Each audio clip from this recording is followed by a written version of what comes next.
Hi, I'm Lorraine Marchand, author of The Innovation Mindset, 8 Essential Steps to Transform Any Industry.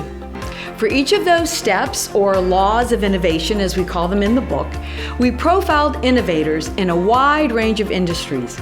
In this series of interviews, you'll get to meet them and learn some of their secrets to success.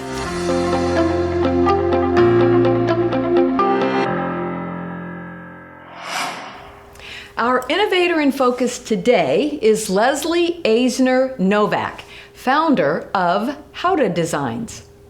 Leslie is the creator of the Howda Seat, a lightweight portable seat that gives ideal posture and back support to adults, while Howda Hug, the children's version, provides a calm rocking motion that is used in classrooms around the world. Leslie has been the sole proprietor of her international business for more than 30 years. Welcome, Leslie. We included your story as an example of innovation law number 3. Innovators are dreamers, but they're also realists. And as we say in the book, keep your idea as simple as possible, particularly early on, and identify your minimal viable product, MVP.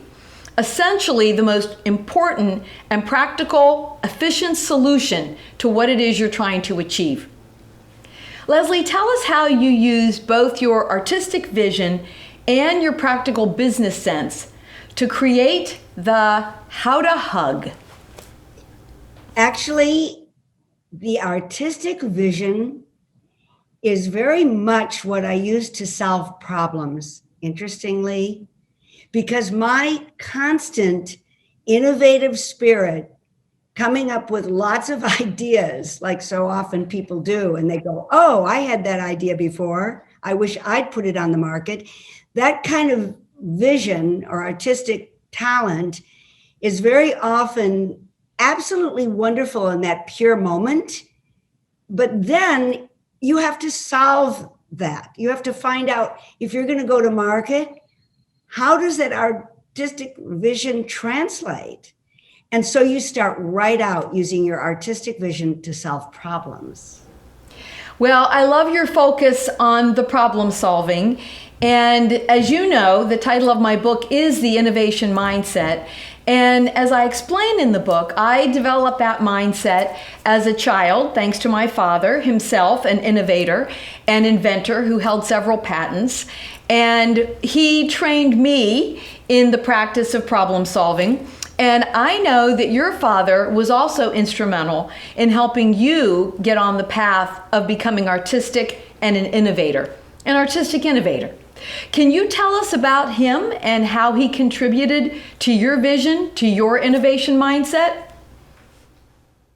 I can tell you that, but to be clear about how an innovator affects another innovator, both of you have to know you're innovators. Well, my father was an innovator and he knew it.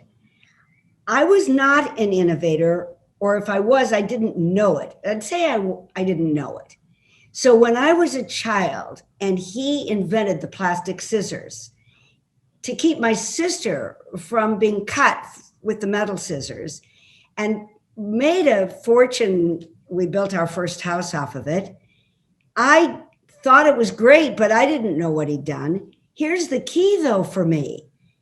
He never put a damper on my ideas. He never put doubts in my mind when I did come up with them.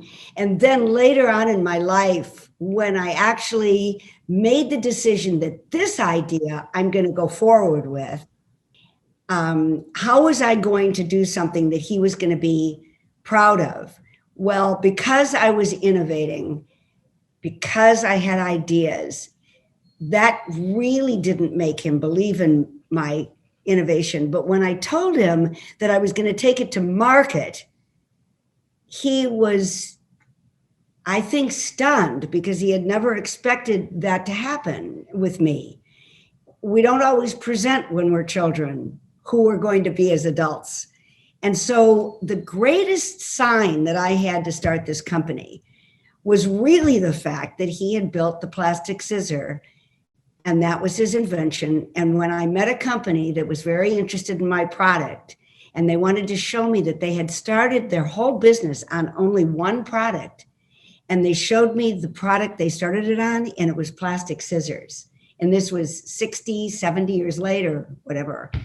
And I saw that as a sign. I went, if they started their company on my dad's invention, you go, girl. You're either going to do this now or you're not going to do it at all. Yeah, I just love how you saw that sign and it came full circle, and the innovation you had been exposed to as a child, you ended up seeing it on the market being used, I believe it was. So yes, and absolutely agree with curiosity and the important role that parents can play in helping to spur innovation and encourage creativity and curiosity and asking the right kind of questions. And you make another really critical point around the desire to bring your product to market, the commercial potential of it, because a lot of great ideas can sit on the cutting room floor, and it takes a certain type of person to want to implement, to really dig in, and to get those products to market. And certainly that's what you've been able to showcase with the Howda line of chairs that you've created.